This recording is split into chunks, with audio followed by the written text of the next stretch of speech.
What was so unique about the 60s that affected the music? Well, it was free and easy. You know, I mean, everything was just there were no strings attached. Basically, you could do whatever you wanted. I mean, there was so much different kinds of music that was being accepted by so many different people. You know, everybody was exploring, everybody was experimenting, everyone, I mean, you're trying, I mean, you got, in California, you got San Francisco, you got Los Angeles, then you got New York, you know, and the different sounds, and you got some folks coming out of Chicago, and you got, you know, all these different kinds of music, though. You know, music back here in New York had much more of a keyboard, organ type sound. Back out in California, you got the Beach Boys with the harmonies, and you got the guitars, and then it's just so much. When we were the house band at the Whiskey A Go Go, we did double bills with a group called Love, with the Doors, and the Springfield, and a group called the Leaves. I mean, so there were just. And was your impression of Jim Morrison the same as David Jim was Crosby? crazy. Same as David Crosby? Man, Jim, just like David? No, not like, no.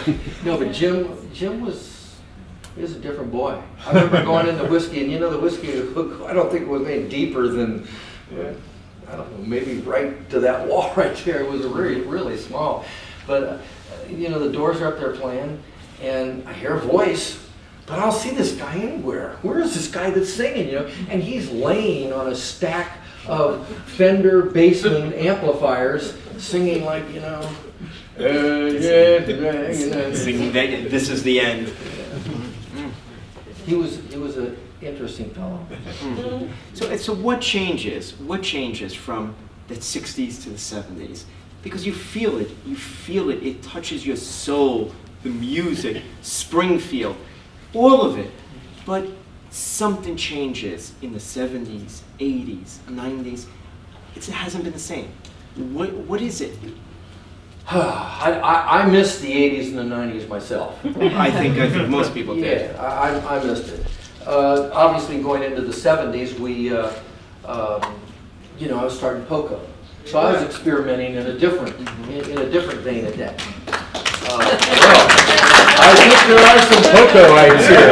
Poco nuts, as you guys call them. And so we created a fresh sound. It was something that was an experiment. I didn't know how it was going to go over. We were rehearsing at a little club called the Troubadour, and but all of a sudden, is it still around? And people embraced it, though. They embraced the music, and we had, I mean, just a lot of people coming in to hear us. And